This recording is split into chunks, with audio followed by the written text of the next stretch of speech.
that even mean, Bowers Game Corner? Ahoy there, YouTube. I'm back again today for another episode of Skip the Rules, and today we're skipping the rules for Yahtzee Jr. from Hasbro Gaming. This is for 2 to 4 players, ages 4+, and I have the Marvel Spidey Amazing Friends version, but don't worry, if you have a different version of Yahtzee Jr., we got you covered, because there's only a couple minor rule tweaks that you need to know about from version to version.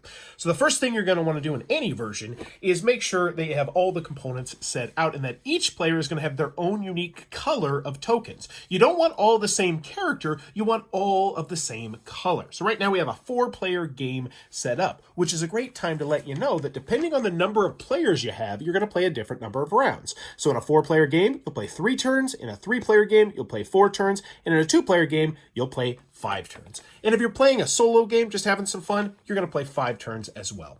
So with all this set up, you're going to figure out who the youngest player is, and they're going to get all 5 of the dice, and they're going to start their turn. And on your turn, the first thing you're going to do is roll all 5 of the dice, not on the main board, but off to the side, because on the main board, there should be a bunch of tokens as you progress through the game. Now, the goal in Yahtzee Jr. is to try and get as many points as possible by putting your color tokens on the highest numbers. You're going to do that by trying to get matches. So right now, this wasn't a great roll because we have 5 different symbols on our dice. So what we're going to do is we'll just keep Spider-Man, we'll roll the other 4, and we're going to have 2 more rolls. So we got Spider-Man again. We're going to ignore these special dice that are coming up. We'll talk about those a little bit later. And then for our last roll, we didn't get a Spider-Man. So right now, for this red player, they would get 2 Spider-Mans. They would take that, and they'd put it right here. Or if they wanted to, they could put this right here, but only one or the other. You could not do both. They could also, if they really wanted to, put that right there, but it wouldn't make much sense now, would it? Now, what your token on the board means is that no player is going to be able to go to that spot. So if blue were to got 2 of this character, well, they would have to bump down to 1, which kind of stinks.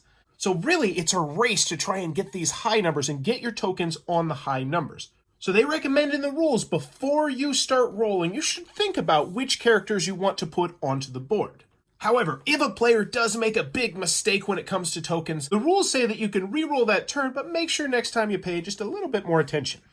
Also, if you change your mind and decide you don't want to keep a die that you wanted to keep in a previous roll, that's okay, you can re-roll it. So with the red player having gone, it would move to the next person and you go clockwise around the table, and they're going to roll all 5 dice and do the same thing. Now, every single player is just going to keep going around the table, taking their turn until you've played a certain number of rounds, as we talked about earlier, and then you'll total up your points. And how points work is really quite simple. So let's just say that the board looks something like this. Well, red would have 5 points for this one, 4 points for that one. Blue would get 4 points for this one. Red would get 3 points for that one. And you can see how the scoring is really quite simple.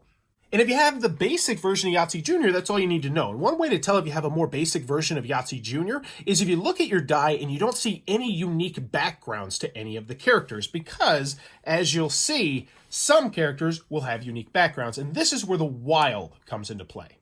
Now, many versions of the game, including the Spidey one that I have in front of you, are going to have what are called wild die. And they will look very, very unique if you look around the background of them. So you see kind of whitish, bluish, whitish, bluish, whitish, bluish, bam, blue. That means that this is a wild. And how that works is, let's just pretend I had these 5 dice right here. It's kind of like I have 4 of a kind of this one, or 4 of a kind of that one. So wilds are massively spectacular. Now, if you have a different version of Yahtzee, what you want to do is, once again, look at your dice and then look at the side. So white, white, white, white, boom, yellow, wild. Same with Pinocchio here, blue, whereas everyone else is on the background white. So you can pretty easily figure out, oh, on this one it's actually purple, which side is the wild side. Now, there is one more special rule that you might need to know if you have a couple different versions of Yahtzee Jr. Once again, this one included, and that is there's actually one bad face on the die. So if you roll it, something bad is going to happen. And on this particular version, it's the Green Goblin. If you have the Star Wars version, it's Darth Vader. Typically, it's the bad character in the game. But once again, most versions of Yahtzee Jr. do not have this die. And how this works is there's only one die that will have this face. And if you roll this particular character, you have to give this to the next player. So you'd set it in front of them, and they will roll it at the beginning of their next turn, but you now only have 4 dice to roll for the rest of the turn.